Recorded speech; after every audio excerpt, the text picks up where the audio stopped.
All right, thank you, Todd. The SUNY system is on a mission to vaccinate its residential students before they return home for the summer. Right now, we're joined by SUNY Chancellor Dr. Jim Malatras to learn more about this new initiative. Doctor, first of all, thank you so much for joining us this afternoon. We really appreciate your time.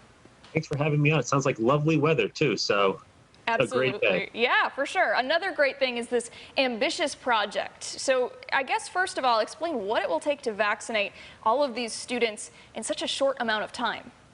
Well, it's a challenge, but it's a challenge that we're worth accepting because we want to get back to normalcy like so many others do. And our college students want to come back in this fall semester to a fully reopened campus, which is our plan. We want to reopen all of our college campuses. Right now, we have about a quarter of our students on campus. By setting aside special doses of the J&J vaccine, which is a one-shot vaccine for residential students, we can inoculate them before they go home. They'll be fully ready when they come back in the fall. We're doing that process right now, and we thank the state of New York for setting aside around 19,000 doses of the vaccine, and we hope to get more as our students go home. But the best thing is, Abby, we also set up vaccination sites with our county partners and state partners at more than 36 of our campuses all across the state. So our students have access now to all of these great sources of getting vaccinated, and they're willing and ready to do so. So this is part of that process of turning the page on COVID.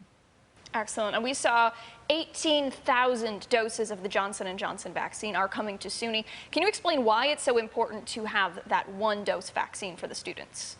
The one dose for the residential students are really important because if you go to the University of Buffalo and you move home to Long Island, it's then hard to come back for your second dose of the Moderna shot or the Pfizer shot, which takes 2 shots over a period of weeks. The Johnson & Johnson is one and done. And once you're done, you're finished. And that's easy for our students to get the vaccine and then move home for at the end of the semester without having to worry to come back at a scheduled time. Right. Okay. So how will students be contacted about receiving their vaccine? We have been doing a major outreach campaign. Every student on our campuses who are eligible have gotten an email from us.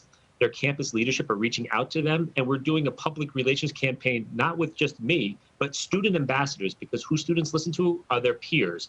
And our student ambassadors have been out there preaching the word, showing students how to sign up, where to sign up, how to get scheduled, and we're doing it in multiple languages, like 11 languages. So there's no you can get access to it any way possible. So we're doing everything we can to get to every one of our students right now. Can you go into detail for us about the plans, or if there are any plans, to make vaccinations mandatory for students to be on campus? Where we are right now is actually fascinating for some people, but not for me. Our students have done all the right things since the beginning of COVID. They've been getting tested on a mandatory basis every week.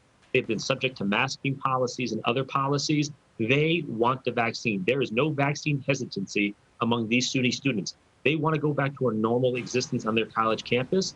So we feel like we can do this in a voluntary way. But what we're going to do, Abby, is come the summertime, if we feel like there's still not enough students being vaccinated, not enough staff being vaccinated, we'll talk about a mandatory vaccination policy. But right now, what I've been hearing for, what I've been advocating for with the rest of our partners all across the SUNY system is just getting our students eligible for the vaccine because they're demanding it. So that's what we're hearing, but we'll cross that bridge if we get to it. Right, okay. Now, some of the SUNY schools in Western New York have announced plans to have full in-person learning come the fall. What are your plans from a system-wide level?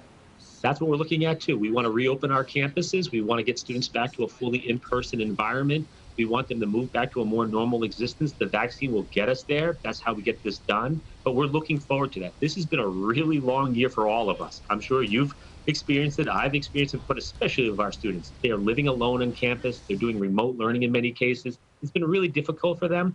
We're ready to reopen all of our campuses. We're excited. And what the SUNY system has shown, we're the biggest system in the United States of America. We brought students back where many did not. Our positivity rate today over the last 3 days is 0.16%. That's lower than the statewide rate of 3.9%. Our students have done all the right thing. We're ready, we're fired up, and we're ready to get back into all in person in the fall. All right, Dr. Jim Malatras, thank you so much for joining us this afternoon. We'll check in with you again soon. Thank you so much. Take care.